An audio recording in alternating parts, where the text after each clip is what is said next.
नमस्कार दोस्तों, आज की इस वीडियो को आप सिर्फ एक किताब की समरी मत समझिए, इसे आप अपने मन को समझने की एक गहरी यात्रा समझिए। एक ऐसी यात्रा जो आपको एंजाइटी, ओवरथिंकिंग, डर, गिल्ट और मानसिक थकान से बाहर निकाल सकती है।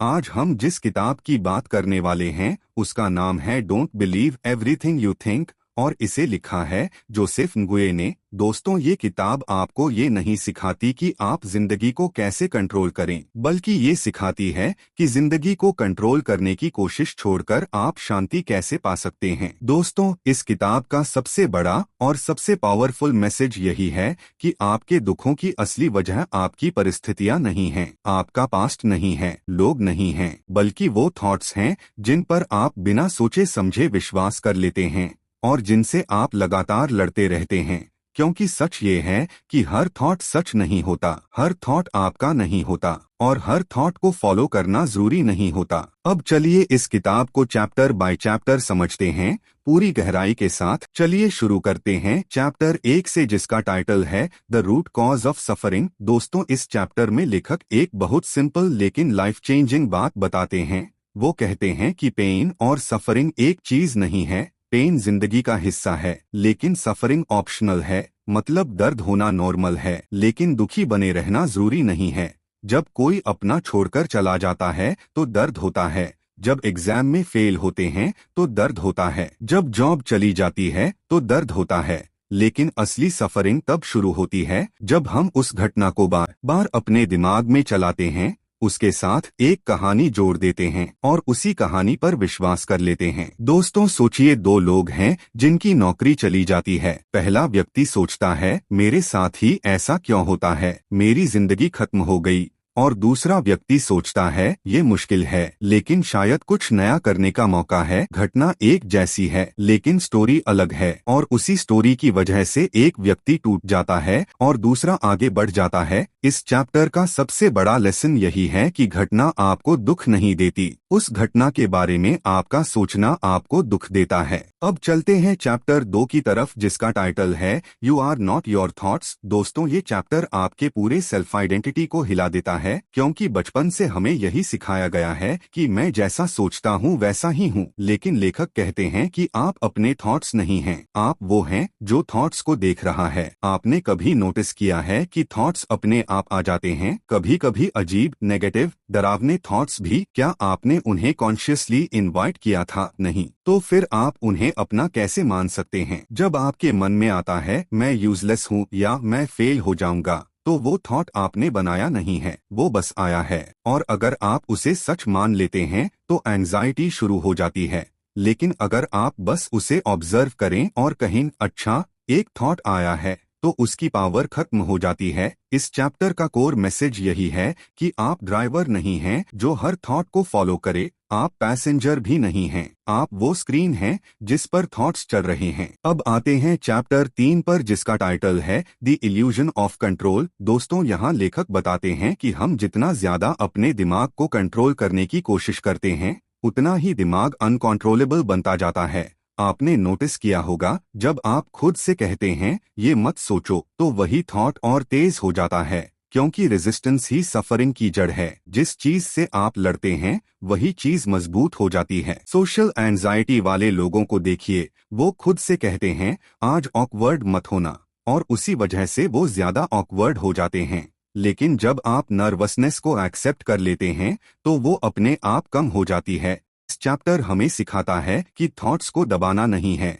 उनसे लड़ना नहीं है, बस उन्हें आने देना है। अब चलते हैं चैप्टर 4 पर, जिसका टाइटल है थॉट्स वर्सेस थिंकिंग। दोस्तों, ये चैप्टर ओवर थिंकिंग को समझने की मास्टर की है। लेखक कहते हैं थॉट्स आना नेचुरल है, लेकिन थिंकिंग करना ऑप्शनल है। थॉट एक स्पार्क है और थिंकिंग उस स्पार्क में पेट्रोल डालना है। जब कोई आपको मैसेज का रिप्लाई नहीं देता तो थॉट आता है, शायद वो इग्नोर कर रहा है। अगर आप वहीं रुक जाए तो कुछ नहीं होगा, लेकिन अगर आप आगे सोचते हैं, शायद मैंने कुछ गलत कहा, शायद वो अब मुझे पसंद नहीं करता, तो एंजाइटी शुरू हो जाती है। इस चैप्टर का सबसे बड़ा लेसन यही है कि सफरिंग तब शुरू होती है जब हम हर थॉट का एनालिसिस करने लगते हैं, हर थॉट को प्रूव करने लगते हैं, हर थॉट से अपनी आइडेंटिटी जोड़ लेते हैं। अब आते हैं चैप्टर 5 पर, जिसका टाइटल है द नेचर ऑफ एंजाइटी। दोस्तों, एंजाइटी हमेशा फ्यूचर में जीती है और डिप्रेशन पास्ट में। शांति सिर्फ प्रेजेंट में होती है। जब आप फ्यूचर के इमेजिन सिनारियोस को सच मान लेते हैं तब डर पैदा होता है। मेडिकल टेस्ट के रिजल्ट से पहले जो एंजाइटी होती है वो असली दर्द से ज्यादा होती है, क्योंकि दिमाग वर्स्ट केस सिनारियो बना लेता है। जब रिजल्ट आता है, चाहे अच्छा हो या बुरा, कम से कम अनसर्टेनिटी खत्म हो जाती है। इस चैप्टर का मैसेज यही है कि आपका ज्यादातर दुख कभी होता ही नहीं, वो सिर्फ दिमाग में होता है। अब चैप्टर 6, जिसका टाइटल है the myth of self improvement through criticism. दोस्तों, हमें लगता है कि खुद को डांटना इम्प्रूवमेंट लाता है, लेकिन सच ये है कि सेल्फ क्रिटिसिज्म आपको फ्रीज कर देता है। जब आप कहते हैं मैं बेकार हूँ तो आप अपनी आइडेंटिटी पर हमला करते हैं, लेकिन जब आप कहते हैं मेरी स्ट्रैटेजी गलत थी तो आप बिहेवियर सुधारते हैं। एक शेम पैदा करता है और दूसरा क्लैरिटी। अब चलते हैं चैप्टर 7 पर, जिसका टाइटल है लेटिंग गो। दोस्तों, लेटिंग गो का मतलब थॉट्स को हटाना नहीं है, बल्कि उन्हें बिना रेजिस्टेंस के आने देना है। ट्रैफिक में फंसना आपके कंट्रोल में नहीं है, लेकिन गुस्सा करना आपके कंट्रोल में है। जब आप रियलिटी से लड़ना बंद कर देते हैं तो मन अपने आप शांत हो जाता है। जब कोई सिचुएशन हमारे मन के मुताबिक नहीं होती तो हम रियलिटी से लड़ने लगते हैं। ट्रैफिक में फंसने पर गुस्सा, किसी के बिहेवियर से नाराजगी, किसी लॉस पर ऐसा नहीं होना चाहिए था, ये सब रेजिस्टेंस है और रेजिस्टेंस ही सफरिंग को जन्म देता है। लेखक कहते हैं कि जब आप किसी फीलिंग को आने देते हैं, उसे ठीक करने की कोशिश नहीं करते, तो वो फीलिंग अपने आप गुजर जाती है। लेकिन जब आप कहते हैं मुझे ऐसा फील नहीं करना चाहिए, तब वो फीलिंग और गहरी हो जाती है। लेटिंग गो पैसिव प्रोसेस है, फोर्सफुल नहीं। आप थॉट्स को जाने के लिए पुश नहीं करते, बस उनके पीछे भागना बंद कर देते हैं। जैसे ही आप रियलिटी से लड़ना छोड़ते हैं, मन अपने आप हल्का हो जाता है। इस चैप्टर का कोर मैसेज यही है कि जिंदगी को एक्सेप्ट करना कमजोरी नहीं है, बल्कि मेंटल स्ट्रेंथ है। आप सिचुएशन नहीं बदल पा रहे, लेकिन सफरिंग को रोक सकते हैं रेजिस्टेंस छोड़कर। Chapter 8, the truth about happiness, खुशी का असली सच। दोस्तों, इस चैप्टर में लेखक हैप्पीनेस की सबसे बड़ी मिसअंडरस्टैंडिंग को तोड़ते हैं। हम सोचते हैं जब ये मिल जाएगा तब मैं खुश हो जाऊंगा, अच्छी जॉब, पैसा, रिलेशनशिप, सक्सेस। हम हैप्पीनेस को फ्यूचर में रख देते हैं, लेकिन लेखक कहते हैं कि हैप्पीनेस कोई अचीवमेंट नहीं है, एब्सेंस ऑफ रेजिस्टेंस है।